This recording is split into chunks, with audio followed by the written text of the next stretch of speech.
శ్రీ గురుభ్యో నమ. హరి ఓం. ఓం శుక్లాంబరధరం విష్ణుం శశివర్ణం చతుర్భుజం ప్రసన్నవదనం ధ్యాయే సర్వవిఘ్నోపశాంతయే. అగజానన పద్మార్గం గజానమాన్యశమనేకదంతం భక్తానం ఏకదంతముపాస్మయే. సభాభ్యాం సభాపతిభ్యశ్చ భో నమో నమః.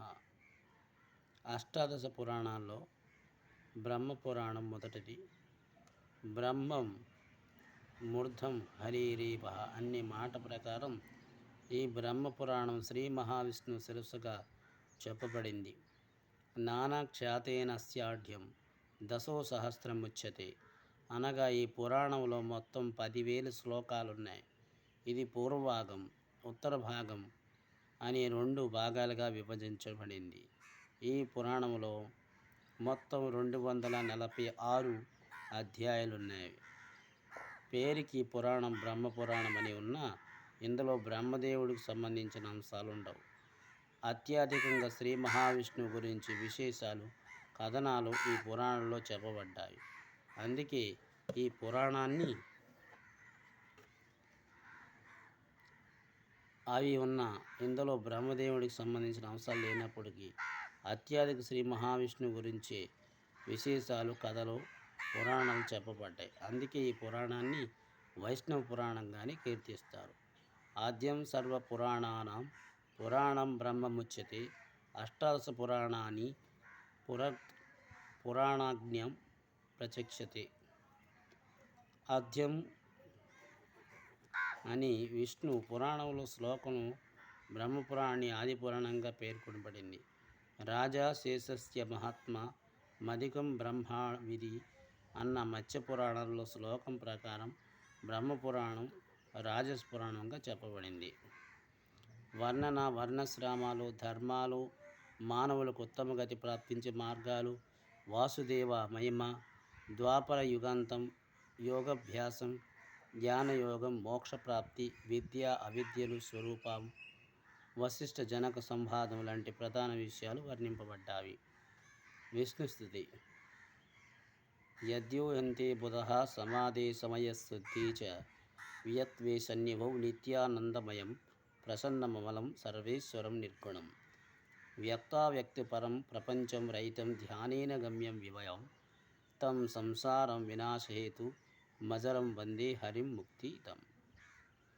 విద్వాంసులు తమ సమాధి స్థితిలో ఎవరిని శుద్ధి స్వరూపుడిగా, ఆకాశంగా, సర్వవ్యాపుడిగా ధ్యానిస్తారో అలాంటి నిత్యానంద స్వరూపుడి, ప్రసన్నాత్ముడు, నిర్మలుడు, నిర్గుణుడు, సర్వేశ్వరుడు, వ్యక్తి స్థితిని అతీతమైన వాడు, ధ్యానమాత్ర గమను చేత ప్రకాశవంతమైన వాడు, జనన మరణ సంసార వినాశహేతు అయిన వాడిని మోక్షం ప్రసాదించాలని శ్రీహరిని ధ్యానిస్తారు.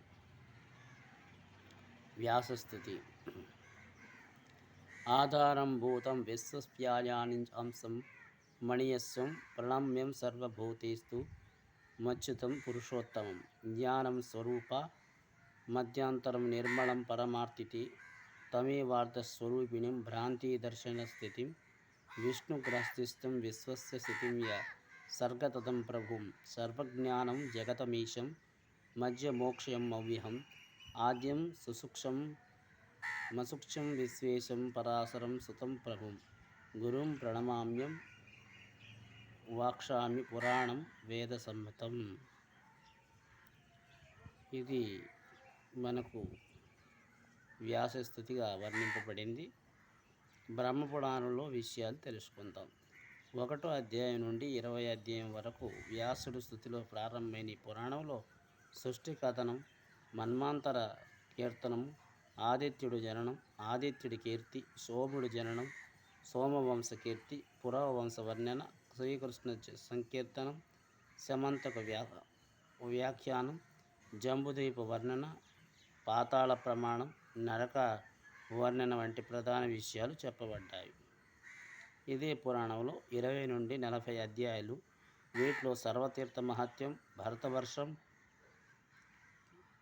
కోణార్క మహత్యం, మార్తండ మహత్యం, రుద్రజ్ఞానం, పార్వతి తపస్సు, ఉమామేశ్వర కళ్యాణం, బ్రహ్మ చేసిన శివస్థుతి, మన్మధుడు దహనం, దక్షయజ్ఞ విధ్వంసం, దక్షుడు చేసిన శివస్థుతి వంటి ప్రధాన విషయాలు వివరింపబడ్డాయి. 40 నుండి 69 అధ్యాయులు.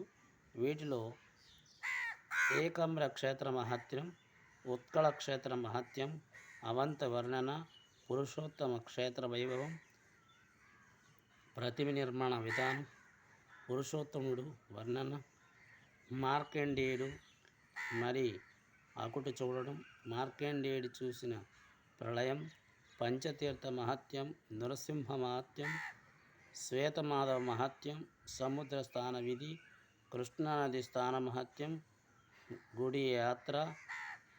గుండీచి యాత్ర, ద్వాదశి యాత్రలు, విష్ణులోక వైభవం తదితర విశేషాలు వర్ణింపబడ్డాయి. 70 నుండి 170 అధ్యాయాలు. 100 అధ్యాయంలో సంపూర్ణ గౌతమ మహత్యం వర్ణింపబడింది. అలాగే 176 నుండి 211 అధ్యాయాలు. వీటిలో అనంత వాసుదేవ మహత్యం, హరి అంశావతారాలు, శ్రీకృష్ణుని జననం, గోవర్ధన ఉద్ధారణం, రుక్మిణి కళ్యాణం, నరకాసుర వధ, అనిరుద్ధ చరిత్ర, శ్రీకృష్ణ నిర్మాణం తదితర విషయాలు వర్ణింపబడ్డాయి. 212 నుండి 246 అధ్యాయంలో వీటిలో విష్ణువు ధరించిన వివిధ అవతారాలు, యమలోక మార్గం, నరకలోక దుఃఖాలు, అన్నదాన ప్రశంస, సదాచార ప్రపంచానికి ఆధారమైనవాడు, అణువు కన్నా అణువుగా ఉండేవాడు, సర్వభూతాలతో కొలువైనవాడు, అచ్యుతుడు, జ్ఞానమూర్తి, పరమ పవిత్రమైన వాడు, పురుషోత్తముడు, నిర్మలుడు, ఈ జగత్తు కనిపిస్తే భ్రాంతి కలిగేవాడు, సర్వవ్యాపకుడు, సర్వాన్ని కబళించేవాడు, సృష్టి స్థితులను చేయగల సమర్థుడు, సర్వస్వతంత్రుడు, సర్వజ్ఞుడు, పుట్టడం, పెరగడం, నశించడం అనేవి లేనివాడు, అన్నిటికన్నా ఆద్యుడు, సూక్ష్మస్వరూపులు ఉండేవాడు. ఆయన విశ్వేశ్వరుని ముందుగా నమస్కరించి వేదాంగ వ్యక్త, సర్వశాస్త్ర రహస్య తత్వాన్ని ఎరిగినవాడైన పరాశరుడు కుమారుడైన వ్యాస మహర్షిని నా గురువుగా భావించి వేదతత్వర్యాన్ని సదృశ్యమైన ఈ బ్రహ్మపురాణాన్ని చెబుతున్నాను అంటూ రోమ మహర్షి సుతుడు ఈ దివ్య పురాణాన్ని నైమిషారణ్యంలో మునులు చెప్పబడడం ప్రారంభించాడు. అవికరాయ శుద్ధాయ నిత్యాయ పరమాత్మనే సదైక రూపాయ విష్ణవే సర్వజిష్ణవే నమో హిరణ్యగర్భాయ యోతే శంకరాయ చ వాసుదేవాయ తారాయ సర్గాస్థితంతకర్మిణి ఏకానేకస్వరూపాయ స్థూలసూక్ష్మాత్మనే నమః అవ్యక్తవ్యక్తభూతాయ విష్ణవే ముక్తహేతవే సర్గస్థితి వినాశాయ జగతో యోజరామరాం మూలభూత నమస్తస్మే విష్ణవే పరమాత్మనే. ఇది మనకి శ్రీమన్నారాయణ స్తుతి 21 నుండి 24లో మొదటి అధ్యాయంలో ఇవ్వబడ్డది. షోడద్వికారాలు ఉనికి, పుట్టటం, పెరగటం, తరగటం, మార్పు చెందటం, నశించటం ఈ 6 గుణాలుగా షోడవికారాలను చెప్తారు. లేనివాడు, శుద్ధ స్వరూపుడు, నిత్యుడు, సర్వవ్యాపకుడు, సర్వాన్ని జయించేవాడు, సృష్టికి లయక చేసేవాడు, ఒక రూపం వివిధ రూపాలతోనే ఆయన ఉన్న స్థూల, సూక్ష్మ మరియు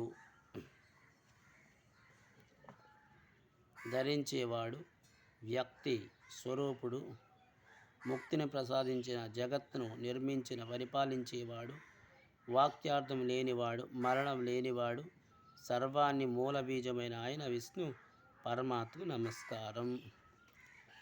తదుపరి కార్యక్రమంలో ఆదిసర్గ సంఘటన తెలుసుకుంటాం. ఈరోజు ఈ విశేషాలతో పురాణాన్ని సమాప్తం చేయుచున్నాం. స్వస్తి ప్రజాభ్యాం పరిపాలయంతం న్యాయేన మార్గేణ మహిమైషి గో బ్రాహ్మణే శృణ్మస్తు నిత్యం. సమస్తలోక సుఖనోవంతు, సమస్తలోక సుఖనోవంతు, సమస్తలోక సుఖనోవంతు. సర్వం శ్రీ పార్వతీ పరమేశ్వర పాదపద్మార్పణమస్తు. స్వస్తి.